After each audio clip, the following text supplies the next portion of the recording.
Glowing monster sought in West Virginia hills. Eyewitness accounts of a tall, glowing monster with a blood-red face skulking in the hills divided Braxton County today into two camps, believers and skeptics. 7 persons said they saw the unearthly being, described as worse than Frankenstein, in the hills above Flatwoods, West Virginia, Friday night. State police and a number of residents hooted at the reports as a product of mass hysteria. Police said the eyewitnesses' guess as to the monster's height varied from 7 to 17 feet.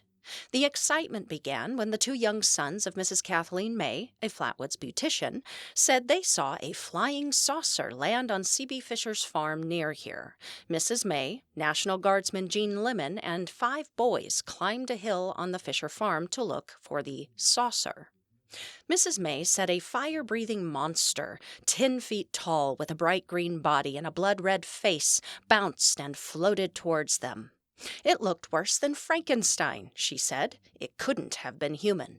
Lemon, 17, said he thought he saw a possum or a coon until he put his flashlight on the thing. It was then that he saw the monster with the blushing face and green body that seemed to glow. Mrs. May and Lemon stared and then screamed as the monster duck-walked toward them. All of them fled, occasionally looking over their shoulders. The monster, Mrs. May said, had an overpowering metallic odor that nauseated them. She said they vomited for several hours. A. Lee Stewart, co-publisher of the Braxton County Democrat, received the first report from Mrs. May. The veteran newspaperman organized an armed posse and went to the scene. The odor was still there, Stewart said. It was sort of warm and sickening, and there were 2 places, about 6 to 8 feet in diameter, where the brush was trampled down. Stewart said he did not know what to think. "I hate to say I believe it, but I hate to say I don't believe it," Stewart said. Those people were scared, badly scared, and I sure smelled something. Authorities said they believe the flying saucer, which Mrs. May's son saw, was a meteorite. The incident occurred during a meteor shower over a 3-state area. This is one example of how the story was reported.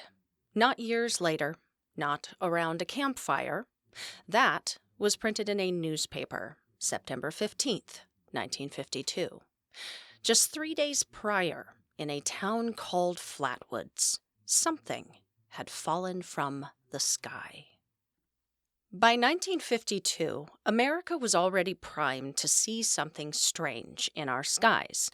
The Summer of the Saucers, just 5 years earlier, had changed public expectation and focus. Interest in UFOs had exponentially grown. Films like The Day the Earth Stood Still and The Thing from Another World premiered. In early 52, it was revealed the Air Force had been quietly investigating UAP for years, leading to their latest program, Project Blue Book. The idea that something might be out there was no longer unthinkable. At the same time, fear of the Soviets was building, the Cold War escalating. They had the bomb. And the threat of something appearing overhead without warning was very real. All the more reason for people to look up. In mid-1952, the press had become especially focused on flying saucers after numerous unidentifiable somethings were sighted and tracked in the airspace over our nation's capital. So, when strange fiery objects suddenly appeared over Braxton County, West Virginia in the dwindling daylight hours of September 12th that same year, many people paid attention, saw them zip through the air, witnessed some go down, watching until they disappeared from view. Among the witnesses to the aerial activity, a group of young boys playing together in a Flatwoods schoolyard would go in for a closer look and launch a story that would go down in ufological history as one of Appalachia's bizarrest and most unsolvable of paranormal mysteries. Welcome back to the Paranormal Girl podcast. I am your host, Kristen. Today, we shine a spotlight on West Virginia's very own Flatwoods Monster. The group of boys, including Ed and Fred May, along with a lot more of their friends than is often reported, but did include names who would become tied to this legend, namely Eugene Lemon, 18, Neil Nunley, 14, Ted Neal, 13, and Ronald Shaver, 10, watched the object fly over their heads, make a turn flying over the roadway, and just clearing the tops of some trees on an opposing mountaintop before hovering over a plateau area at its summit in the rear of Bailey Fisher's farm. It then lowered straight down in a controlled manner, disappearing from view without a sound. As Fred May would later describe, the top of this mountain would have made the perfect spot for an emergency landing, just a wide-open flat plateau encased by a border of trees. Some of the boys initially thought what they saw come down was a meteor. Some yelled out, "Look, it's a flying saucer." Others weren't so sure. Descriptions varied somewhat. Some described it looking like a silver dollar rushing through the sky, throwing off a trail of red balls of fire. Eugene Lemon would tell writer Everett Clark that it looked like sheets of flame, like the top of a washtub, kind of silver-like, which is not a very intuitive description. The description that Fred May would give author and extensive researcher of the case Frank Feschino in the early 2000s was that it was a round, oval-shaped ball of fire, red, yellow, and orange in color, with flames trailing behind it. The object traveled low over their heads and slowly enough to be within eyeshot for a good 3 seconds. Its speed is a rather important detail when considering natural explanations such as meteors and bolides. Feschino would alternately speak with 2 Flatwoods locals who had separately witnessed something over Flatwoods that night, both describing a lit-up oval, oblong-shaped thing, red-orange in color, moving slowly at low altitude, both independently confirming the trajectory all witnesses in this case saw it move.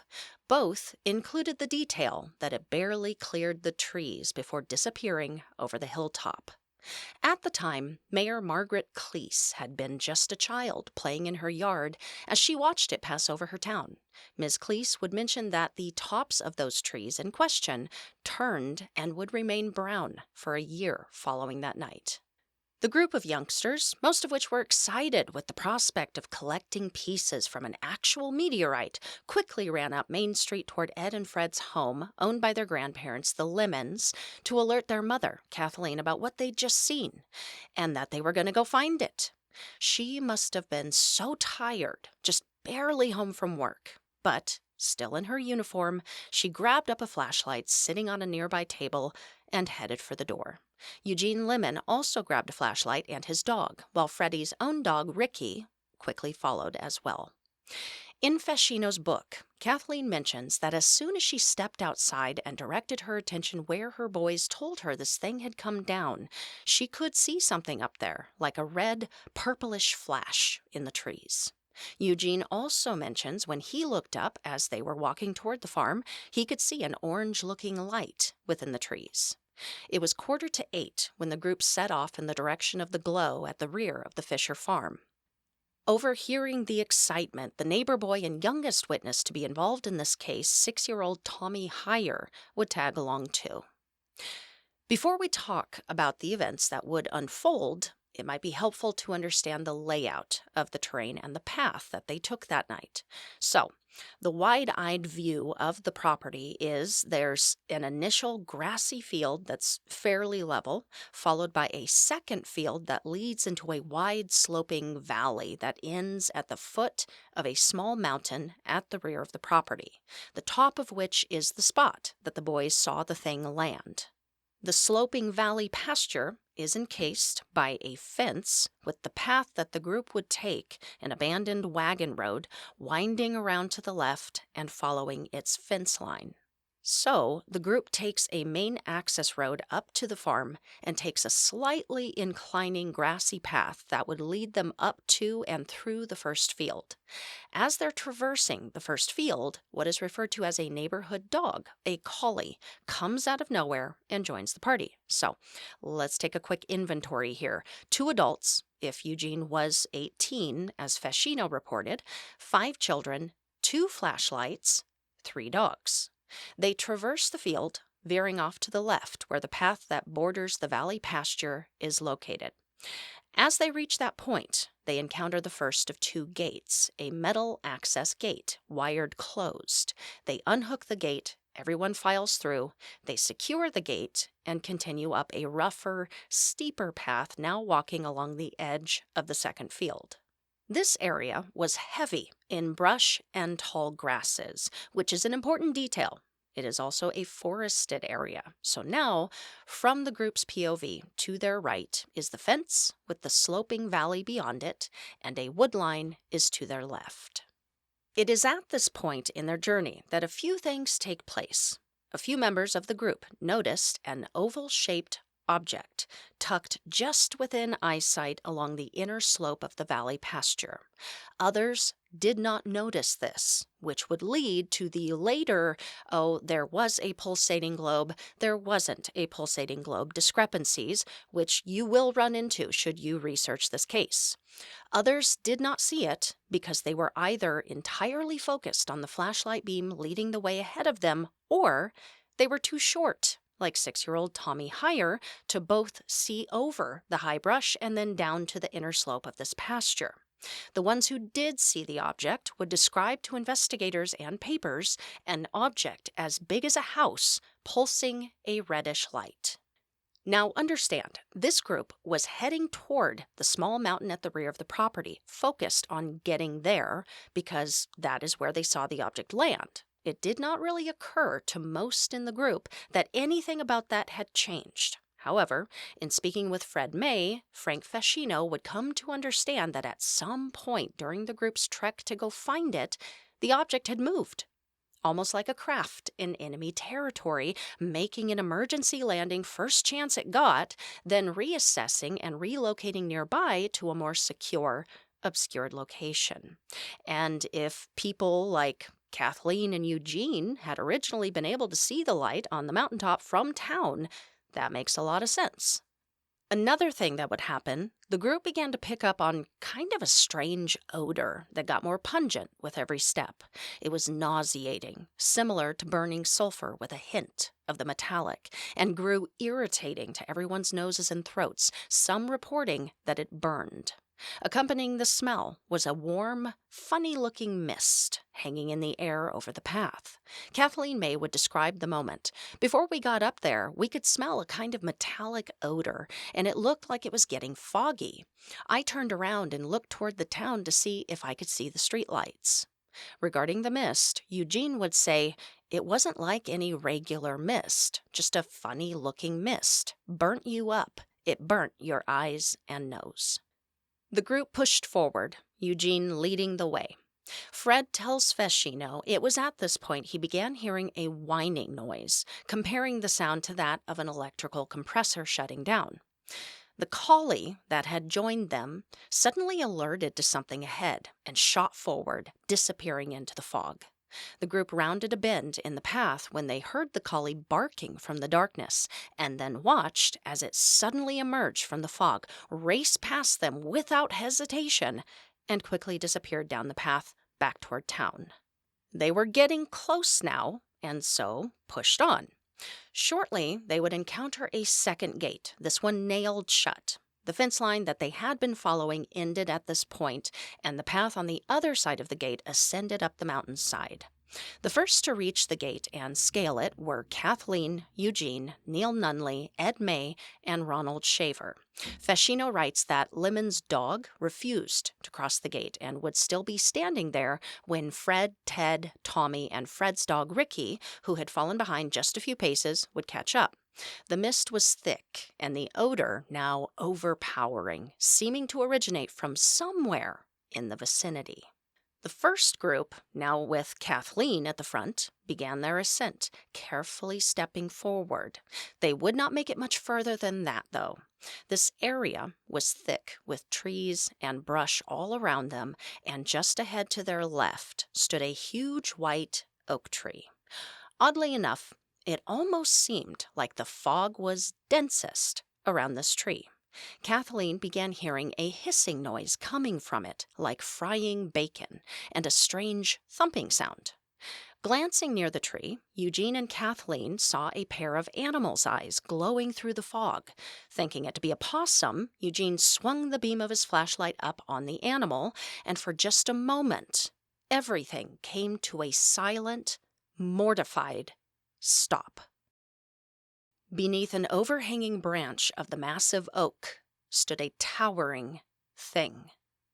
In the numerous articles and published interviews following the event, the figure seen in those few precious moments before all hell broke loose and people began running for their lives seemed straight from the fever dream of a sci-fi filmmaking student with all of the ideas but none of the funds. Standing somewhere between 10 and 12 feet tall stood a massive, metallic figure with a blood-red, round glass face and 2 round porthole eyes glowing an orange light. The eyes were as big as 50-cent pieces and situated a foot apart. Kathleen clicked her flashlight on as she aimed it at the thing. The addition of the second light seemed to activate something. One boy described the thing flaring up. Kathleen said it lit up from within, lit up like a Christmas tree. The eyes became bright, projecting a beam over their heads. Its light swung from side to side, surveilling the area, lighting up the dense fog. A feature of this figure that has become iconic was what was situated behind and around its face, an almost cowl-like hood or encasing border, black and coming to a point on top, similar to the shape of a spade in a deck of playing cards. Its midsection was thick, approximately 3 feet in diameter and rounded, leading to its even wider, rounded lower section, approximately 4 feet in diameter. In classic descriptions of the monster, its lower half has been described looking kind of like a metallic skirt, with long pieces of whatever material it was made of, folded across each other or pinched together and flared near the bottom, giving it a pleated or fluted dress-like effect. Some of the witness accounts report the body was green, but after speaking with people following the event, Ivan Sanderson later would conclude that the body was made of a dark reflective material, reflecting the color green only due to the surrounding greenery of the forest. The thing hovered a foot from the ground, rotating slowly to the right, then to the left, then back again, then back again. Then it began to fluidly glide toward the path. At which point, Eugene Lemon screamed and fell backwards, dropping his light. As the monstrosity crossed in front of the witnesses, it sprayed out an oil-like substance, getting some of it on Kathleen's work uniform, a mess that she wouldn't even notice until she got home. All at once, the terrified trance of the group suddenly broke. Ed, Neil, and Kathleen began running. Eugene scrambled to his feet and wouldn't be far behind. The 3 boys and 2 dogs who had been frozen at the gate watching the entire thing unfold had already taken off and were nearing the metal gate down by the first field. A detail of this story that is kind of humorous but has had its own discrepancies in the retelling of it was Kathleen leaping over the wooden gate during the getaway. According to Feschino, Kathleen told him personally that she did jump over that gate and that she didn't even remember touching it. Each individual ran without pause, ran like their life depended on it, until they reached the Mays' home. One of the boys pulled a Forrest Gump and just kept running another half-mile to reach his own home. Once Kathleen, the boys, and Eugene were safely behind the Mays' front door, it was clear there was trauma and after effects. The boys coughed, gagged, cried, complained that they couldn't breathe. Throats grew so swollen, even swallowing liquid hurt. Kathleen would take them to the doctor the following morning. Eugene, on the other hand, went straight to the bathroom to throw up. It is said he continued to do so throughout the night, his state getting so bad he began experiencing convulsions. Some materials say that Lemon's dog grew very sick, ultimately dying shortly thereafter. According to one of the May brothers in their 2018 appearance in the Small Town Monsters documentary about the event, Lemon's dog was just fine. They said they would utilize that dog on many a groundhog following that night. Here, I'm going to take just a brief moment to speak to details like that make the story so difficult to sort out. That is just one of many dramatized features tacked onto the story at the time in order to sell papers. Just one of many details that was fabricated, elaborated, or exploited in order to make a bizarre and downright unbelievable story out of an already incredibly bizarre, but potentially conceivable event. I have made my very best attempt to filter through and give you guys the best, clearest details and lineup of events that I could find. A heavy emphasis of the information included in today's Spotlight episode relies on Frank Feschino's investigation of this case and his later publishing of the book, The Braxton County Monster, because he spent the most time researching the case. Small Town Monsters did an incredible job, too, with their documentary. It's absolutely awesome, and I love that it was done so recently. It's like fresh information. But Frank dedicated over 20 years of study to the Flatwoods Monster, trying to unravel the puzzle that it had become. Once word got out following that night, it was open season for the papers. Elaboration occurred at a frequency that could not be checked. After being filtered through one paper and magazine and TV program at a time, in no time at all, the story of what happened and descriptions of the object and the figure took on a life of their own. Now, Frank would get to be in good standing with Fred May, able to discuss and go over the details numerous times over the course of many, many years. He got to know Kathleen really, really well and interviewed her on many occasions prior to her passing in 2009. He was also able to track down additional witnesses nobody really talked about. He would talk to Ailey Stewart, who played a huge part in early reporting and interviewing of witnesses, and he even tracked down Colonel Dale Levitt, who was the commander for West Virginia's National Guard at the time, and whose involvement would be fairly intriguing and illuminating regarding the Air Force's early involvement in the Flatwoods case, despite their denial that they had anything to do with it. If you are especially interested in this case and you want to learn more, I have learned a hell of a lot through Feschino's book. If you do go pick one up, be sure to grab the updated and revised edition, though. I'm not even sure if the original is still available, but according to Feschino, his publisher at the time, rewrote and cut out a bunch of information and pictures and just out and out lied and exaggerated other details unbeknownst to Frank until it was already in print. And then he would spend years legally trying to get out of his contract so that he could finally put out the book that he originally wanted to. And that would end up being the updated and revised one. All right, back to the story. So, they are back at the Mays house. It is chaos. Everyone's sick. And it's only been about 15 minutes since this whole thing went down. Kathleen called the sheriff's department. The sheriff would be unable to make it to their area for hours. He was tied up in the nearby town of Frametown on a separate report of a flaming object falling from the sky, feared by its witness to be a plane that had caught fire. Just prior to this, he had been in the nearby area of Sugar Creek to investigate a separate report of a crashed, fiery plane there too. So, busy night for the sheriff's office.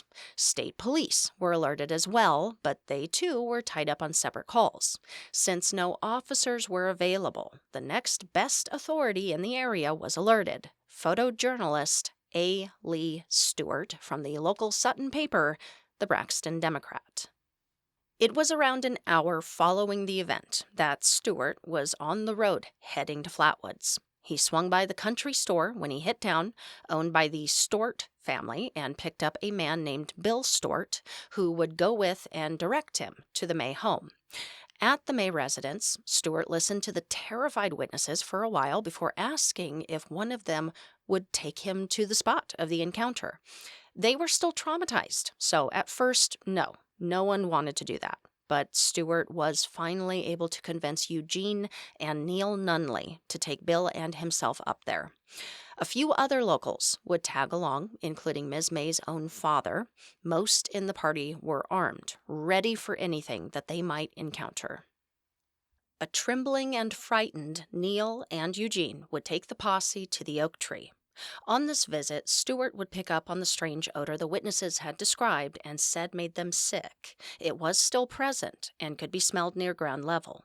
It was also on this visit that, with the aid of his flashlight, Stewart would be the first to make out another important detail reported in this case: 2 parallel skid marks through the grass, about 10 feet apart and 30 feet long, running between the area that the strange figure had been seen down to the spot in the valley where the object had been seen, almost as if connecting the 2 spots, marking a path that had been taken. Folks have tried to debunk these marks as those from the wheels of a very large tractor or those from a pickup truck of some curious looky-loo who, after hearing the story of the alien from outer space, went straight up to the spot to see for themselves. Here's the thing with that. Between the time of the sighting and the time Stewart set foot on location, 2 other people individually had tried to go out there, one in a truck even, but neither made it to the tree. They weren't able to find it because in the immediate aftermath, none of the terrified witnesses were willing to reveal the location of the site, and they sure as hell were not open to taking anybody out there to point it out, until Stewart came along and coaxed them into doing so. The tractor theory is equally as bad. Farmer Fisher, if he had driven out there, would have said, "Yeah, it was me trying to see this alien for myself." That would be a huge part of this story. He didn't. And another farmer firing up his tractor in the middle of the night to drive through his neighbor's pasture without permission or notice, bad form, brother, bad form. That would have been bigger news than some encounter with an extraterrestrial. Oh, my Lord. Those families would still be beefing over it today, all right? I've met many a small-town farmers. You just got to trust me on that. Now, down the steep slope in the valley, at the end of the skid marks, Stewart could also make out a circular area of the grass 10 to 20 feet in diameter that was all smushed down, as if a large something had recently been sitting there. Finished with his preliminary look, Stewart and the rest of the group would leave and make their way back to the Mays house. Following their visit, the sheriff would arrive at the farm. He brought 2 dogs with him to track and lead him up to the spot, but it is reported in multiple places that he never even made it close to the tree before turning around because the dogs basically refused to go any further at a certain point on the trail, acting very agitated and frightened. The sheriff's involvement following this is rather unimportant, as he was really skeptical from the start about the witnesses' stories, and he just didn't seem all that invested. But newspaperman A. Lee Stewart was very curious, and as I mentioned, he would play a huge role in this case, being the first on scene, the first to interview witnesses, the first to see certain evidence, the first to break the story to the public. The following morning, he was back on the farm at 7 a.m. to take in everything in the daylight and make notes. As he walked along the skid marks, he made some interesting observations. First, though the grass was clearly laid down, the earth itself was undisturbed, aside from larger rocks poking out of the ground being tipped over, suggesting, though something large had moved across this portion of the property, it had not dragged against the ground, but was still low enough to tip bigger objects, like the rocks, with some kind of force. Feschino theorizes that these parallel skid marks were individually made by the hovering figure, the first marking its path away from its craft and to the tree, the other marking its return to its craft after being spotted by witnesses. Interesting theory. Stewart also took note, as he walked through the tall grass, that oil was being deposited on his clothes. There is something called tar grass that grows in West Virginia that will leave marks, but the marks wash off. According to Stewart, and according to Kathleen May, actually, the oil he came into contact with adhered to his clothes and was darker than what comes from tar grass.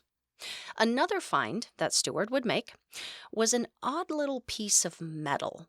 It was shiny, thin, silver, and about the size of a large coin. This piece of metal would end up disappearing from Stewart's home in the week that followed. He was at work when his house was broken into, and that is what was taken. Following this second visit to the farm, Stewart then headed to the Mays home and would interview every witness for the first time over the remainder of the day. Now, word of this event started spreading like wildfire the very night that it happened. So, on the following day, people from all over began filing into Flatwoods. Curious civilians, reporters, all kinds of investigators all started coming in, and it was chaotic and crowded. Amongst this drove were two men in nice suits and hats to match, claiming to be reporters from Clarksburg. They would ask Kathleen if she would take them to the site of the encounter. She would escort them up, along with Fred May. She took them to the spot where the object had been sitting in the valley and spoke with one of them about the events the previous night, while the other walked around, taking notes, examining, disappearing for 30 minutes before reappearing completely covered in the oily substance. Kathleen said his nice suit and hat was striped, making him look like a zebra. As he approached to join back up with them, she would hear him say to his cohort, "What do you think Ed's gonna think of this when we send these in for analysis?" Then the men would leave. It's well known in the Flatwoods incident circles that these two reporters were not, in fact, reporters, but rather government officials. A detail that is hard at first to reconcile, considering the Air Force, tasked with investigating all other kinds of UFO and aerial phenomena at the time, denied any involvement or interest whatsoever in the Flatwoods case. They would include a report on the case for Project Blue Book later, but would conclude that it was explainable, the perfect storm of a meteorite, a barn owl, and wild imagination. But two men being covertly immediately dispatched by the government is somewhat confirmed by a couple of things. A tip from a source outside of the Pentagon would be received by Major Donald Kehoe, who had already been investigating and writing about reports of UFO events when word of the Flatwoods incident came across his desk. When he started looking at the case, he would be told by the Air Force's press officer that the U.S. Air Force wasn't even going to bother investigating. However, later, in conversing with his source, Kehoe was told that intelligence had sent two men to the town, posing as civilian reporters, in order to go undetected while interviewing witnesses, and potentially walking away with a ton of oil samples on a suit. I do wonder what Ed Ruppelt had to say once they analyzed the substance. The reporters, possibly being covert, super-secret agents for the Air Force, might also have been confirmed by them. Take this information for what it's worth. I only say that because I hadn't seen this detail written in any other source but Feschino's book. But he wrote that Kathleen told him that the two men would return to the May residence the following day and admit to Kathleen who they actually were, saying they had only hid their identities because they thought none of the witnesses would talk to them if everyone knew they were investigating for the government. I am not sure what could have alleviated such a concern overnight, but that's what she said happened. But again, the Air Force was, yawn, bored with the preposterous Flatwoods case. They weren't going to waste their time on monsters, weren't even going to bother investigating. Which is so weird, considering the very night the encounter took place, they would contact Dale Levitt, commander of the West Virginia National Guard at the time, to dispatch his men to Braxton County to investigate reports coming out of the area and take samples of everything post-haste. Levitt would follow the order and put out the call, and about 180 National Guardsmen from all over the state were deployed to Braxton County late in the evening on September 12th. Their orders: investigate the reported plane crashes in Frametown and on Sugar Creek, investigate the creature and object report in Flatwoods. Partway through their Frametown investigation, Levitt and about 30 of his men would peel away and land at Fisher Farm around 1:30 a.m. Their presence was to be undetected, so they accessed the site via a logging road at the rear of the property. They would be joined by an additional 30 guardsmen, making it a 60-man search and collect operation taking place on the Fisher Farm while the entire town slept. Sentinels were set up at access points to keep any unauthorized parties from entering, while others busied themselves collecting specimens. They would walk away having collected samples of dirt, leaves, wood from the tree, small pieces of metal, small pieces of a black plastic-type material, and samples of the oil, of course. Levitt would actually discover a puddle of the oil beneath the tree, exactly in the spot that the figure had been seen. No analysis that I know of has ever come back from anyone who took samples from this site. How strange and unfortunate. A few observations made by Levitt included the odor that had been reported still being present. He compared it to the smell of burnt celluloid. A detail that has been reported here and there was that trees and grass at ground and eye level had visible burn marks. Feschino would press Levitt on this detail, and multiple times during his interview, Levitt would insist nothing was burnt. It makes sense on the surface that an object engulfed in flames making an emergency landing would leave burn marks everywhere. But then again, what kind of technology are we talking about here? Tech that can go from hot to cold in an instant? Maybe.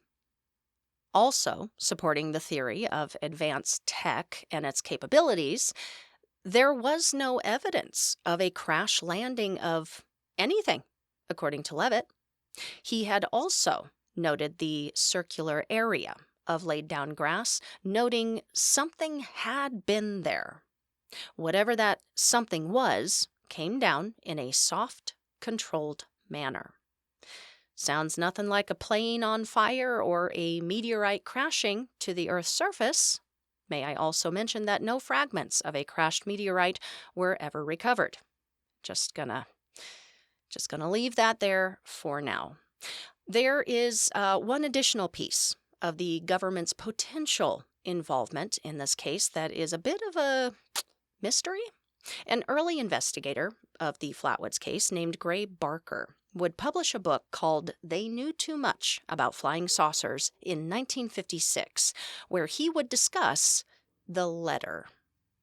Kathleen would say that she received a letter from Washington in the weeks following the event, explaining that what she had seen that night was actually theirs. It was an experimental vehicle designed for lunar travel. There were actually 4 of their vehicles up in the air that night, conveniently explaining the sightings from all over and witnesses worried about planes on fire and general aerial chaos that night. They included a small photo of their test ship, recommended that she keep talk of this whole ordeal on the down low for now, but as soon as the public report came out in Collier's magazine in the following weeks explaining it all to the public, then she would be free to talk about it. Kathleen's mother, who had read it, would tell Barker, "The letter said it was a test plane with 2 men in it and they took off again. We have no reason to doubt it was anything else."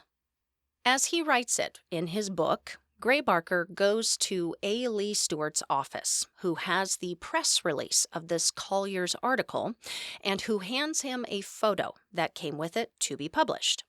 Now, if you're watching this episode on YouTube, here is the photo published in Collier's along with the article. We have to make a couple of assumptions.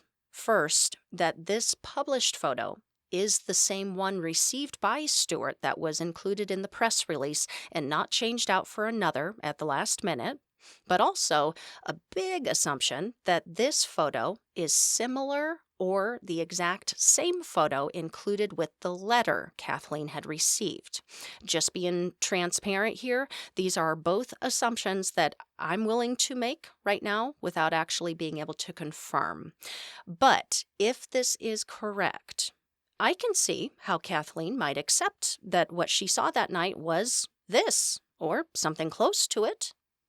Whatever the picture she saw, though, the existence of this letter, if it did exist, and I have found no sources to make me doubt that, further points to the government's involvement in a case they said they weren't involved with or interested in investigating.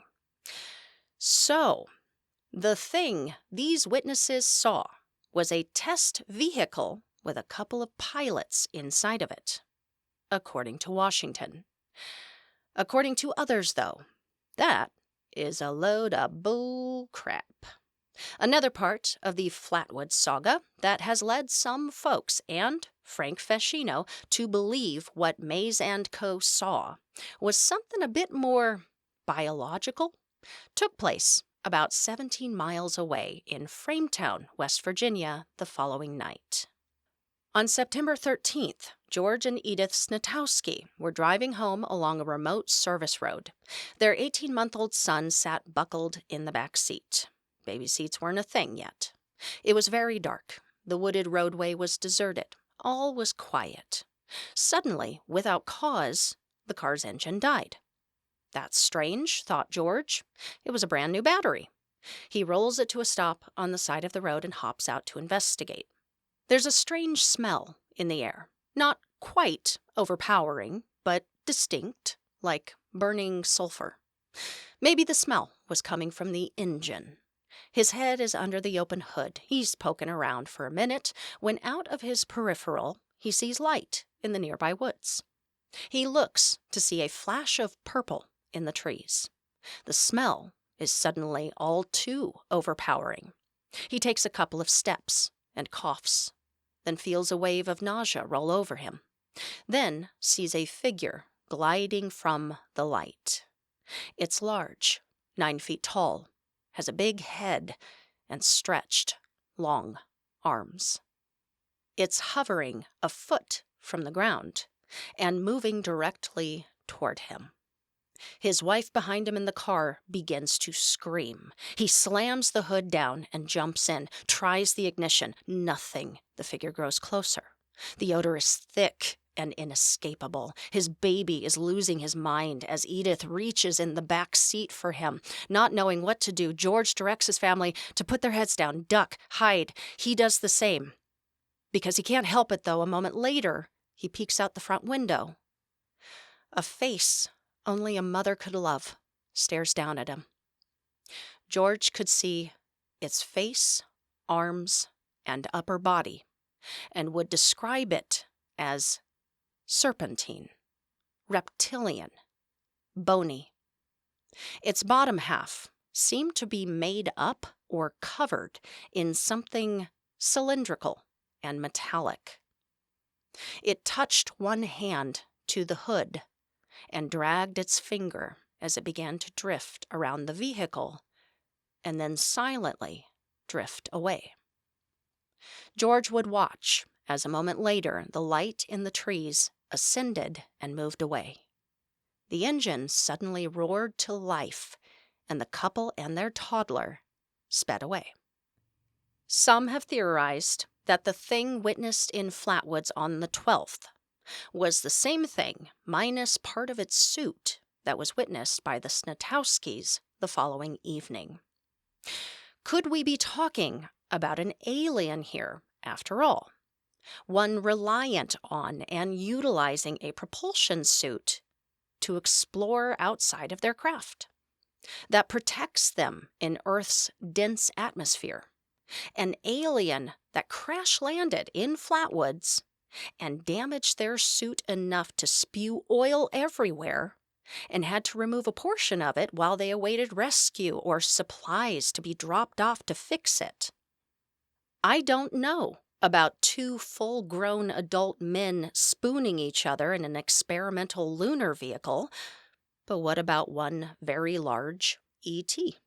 Frank Feschino came to believe there were multiple, potentially 4, alien craft that would crash land in different areas, having been hit by enemy human fire. In his book, he gets into how our government was well aware at the time of the UFOs and had ordered their pilots to shoot them down if they could not talk them down. On a March 23, 2021 appearance on a live show, along with Alfred Lamberg, Frank would say it was his opinion that the Flatwoods Monster was a crash-landed creature in a vehicular suit awaiting rescue. Earlier in their interactions, Fred May would tell Frank the eyes of the creature were portholes, and when he described the moment the flashlights landed and the thing lit up from within, it was like that moment when a car at night is fired up and the glow of the dashboard lights up the interior. It was also Fred's opinion, which he shared with Frank, that though the thing they all witnessed hover in front of them the night of the Flatwoods encounter was distinctly mechanical, he would say it was definitely being controlled. There was something inside of it for it to react to them in the ways that it did. Could that be the case? According to skeptics the world over, that is a load of bull crap. Joe Nickel would pin his assessment of the Braxton County monster for the Skeptical Inquirer 48 years later. His explanations are logical and quite simple. The monster was a misidentified barn owl sitting on a branch of the oak tree. The glowing eyes that lit up were the reflection of the owl's eyes to the flashlights. The creature had a round face, as does the barn owl. The blood-red description of that round face? Well, sometimes female owls can take on a ruddy, muddied complexion. The clawed-reaching hands the creature was portrayed early on to have were the long, extended talons of the bird. As the figure glided towards the witnesses, the bird swooped effortlessly from the branch. It was easy to mistake an owl for an alien due to the natural fog creeping into the area, shrubbery placed just perfectly to create illusions of a body and a spade-shaped head. The hissing from the creature? Barn owls hiss. The thumping sounds, flapping of wings. Pretty cut and dried. What about the odor?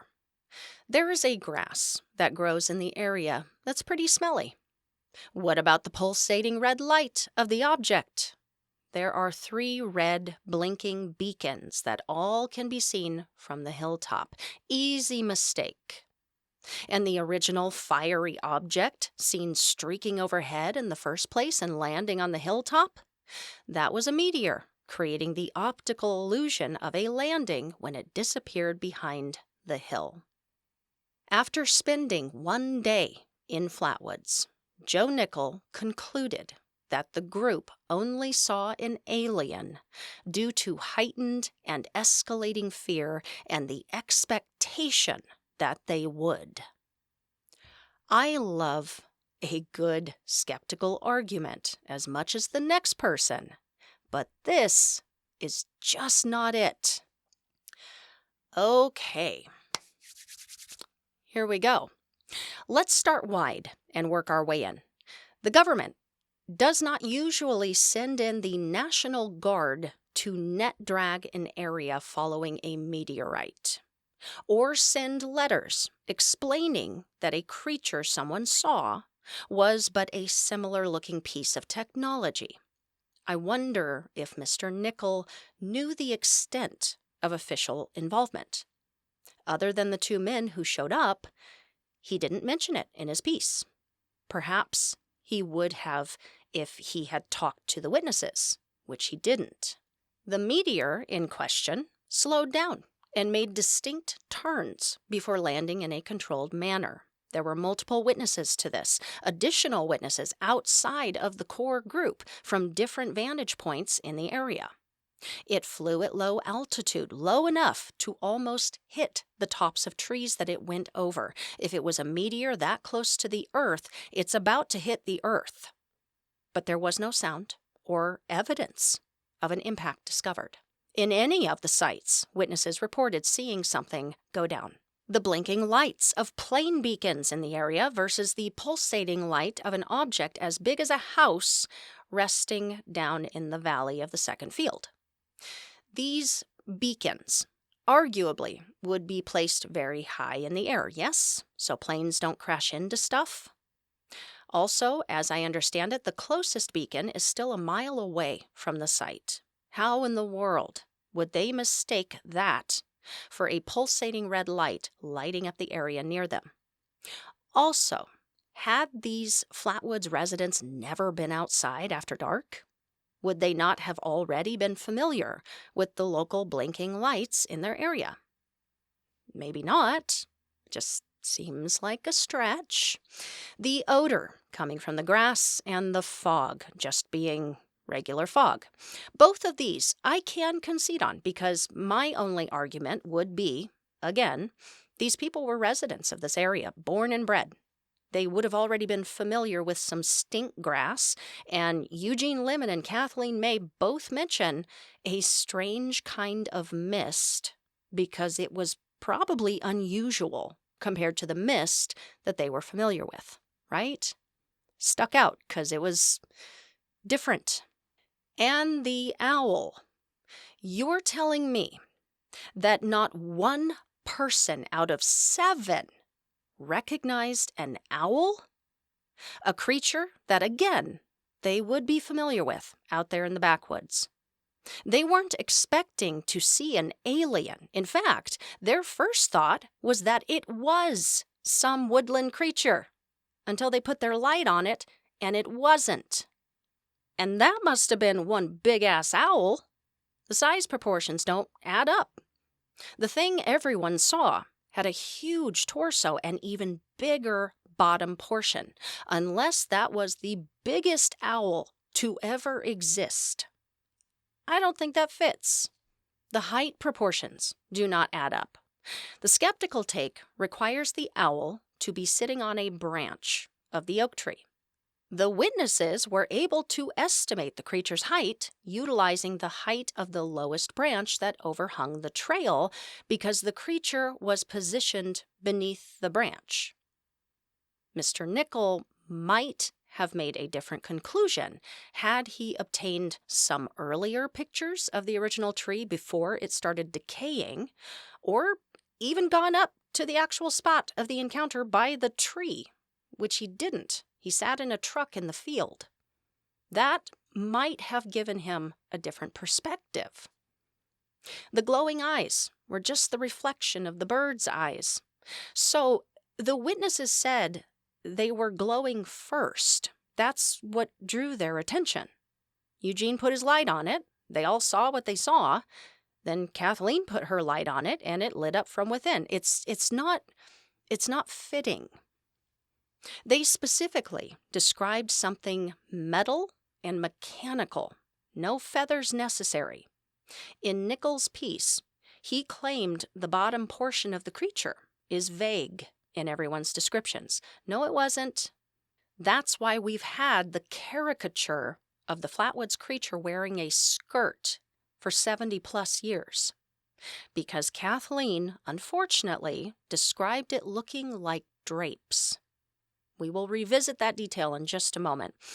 Female owls' faces can turn ruddy or muddy. Do they become blood red? That is the description. It has always been, and one of the most defining characteristics of the monster. Blood red. And the claws being the talons of the owl as it swooped down from the branch. So this is one of those discrepancies that got distorted by others and exaggerated over time. Kathleen, early on, would describe claw-like hands. Not arms, claw-like hands. I suspect that much like her description of it wearing something that looked like drapes, this was also a description coming from something she would liken to that was understandable in her worldview. What's later been explicitly described by Fred May as what looked like antenna sticking out may have looked like clawed hands to Kathleen in the heat of a terrifying moment. And if we look to a revised sketch of the creature that Frank Feschino, who was an illustrator, did for Fred as he described it, we can see here what appear to be scraggly little, some might even say, claw-like antenna. A lot of the creature's description that Joe Nickel, as well as other skeptics of this case, based their assessment on goes back to one of the earliest artistic depictions of the Flatwoods Monster.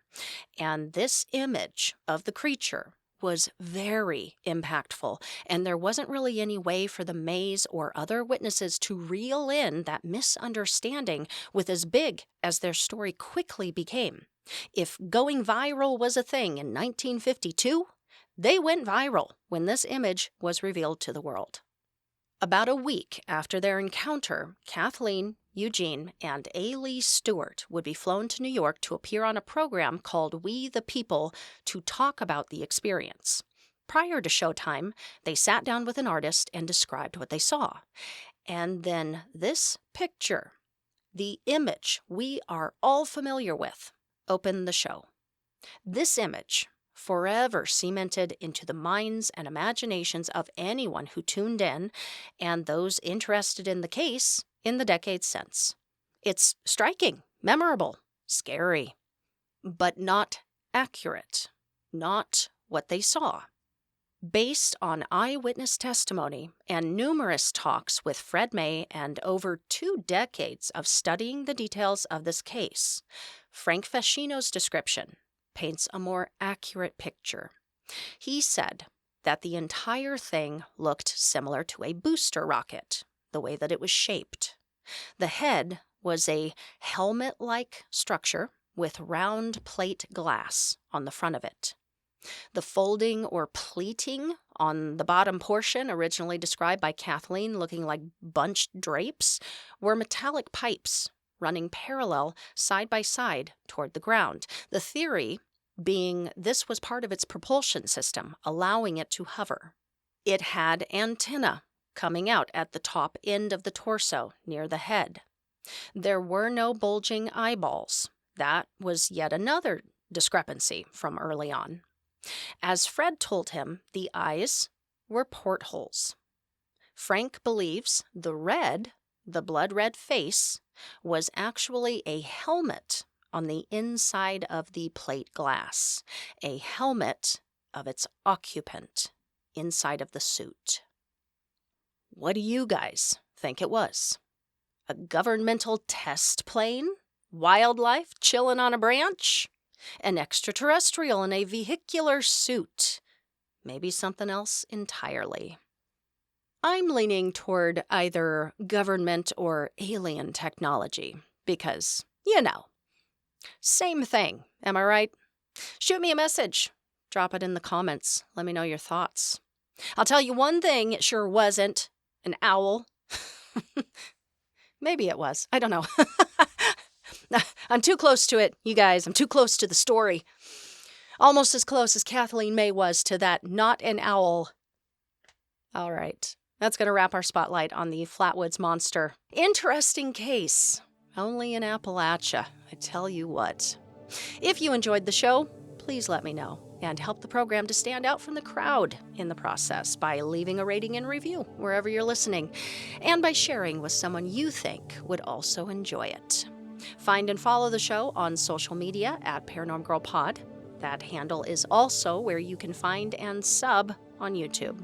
If you follow me on TikTok, you may be able to catch some exclusive content here soon. I will be announcing a new endeavor that I am launching only for TikTok for the time being. It is called Dear Kristen. I will be accepting folks' true stories of the supernatural, paranormal, highly strange, or just unbelievable, but truly did happen right there on TikTok. I would like to carve out a little online community where folks can bring their stories to be shared with others and actually felt by others, not just consumed and forgotten. A place where the weird isn't dismissed, the unsettling isn't laughed off, and the unexplainable gets the space it deserves. Your story doesn't need to live in your notes app or in your own head any longer. It has a home on Dear Kristen. I have the submission link in today's notes for anyone interested in getting their story in a little early to be considered. I hope you will join me live this Saturday on Beer, Booze, and Boogeymen for a chat with some of the cast members of the popular 28 Days Haunted television series. Show starts at 7 p.m. Central. We will be welcoming Ray Causey, Jeremy Leonard, and Nick Simons for a fabulous chat about the show, their experiences, behind-the-scenes stuff, and more. Gonna be so flippin' awesome, dudes. I really do hope you can catch Saturday's show. I don't want you to start getting withdrawal symptoms because you're only going to be able to catch me live for the next 2 months, peeps. We are finally getting around to an official mid-season break. Though we will be going dark on our regular content while I'm prepping behind the scenes for more, you'll actually have a few opportunities to tune in and see yours truly. I, of course, go live with Beer, Booze, and Boogeymen at the start of each month, but during our break, Paranorm Girl is still going to be welcoming guests to the program. First up, on May 14th, I will be speaking with paranormal investigator and one half of Canada's longest-running paranormal research team, the Searcher Group, Mr. Peter Rowe. I had Peter and Richard Palmisano on about 6 months ago to discuss their new book, The Paranormal Investigator's Handbook, which is a phenomenal read. This time, I will be asking Peter about his debut book, Haunted Town Halls, as well as his experiences and expertise investigating, but of course, I will be uploading the replay of that to audio platforms too, so if you are one of my audio onlys, you can look forward to that in just a couple of weeks. That's going to be a wrap for us for now. Thank you guys for tuning in. I appreciate you so much. Until next we meet, stay safe, keep the nightlight on, and sleep with one eye open.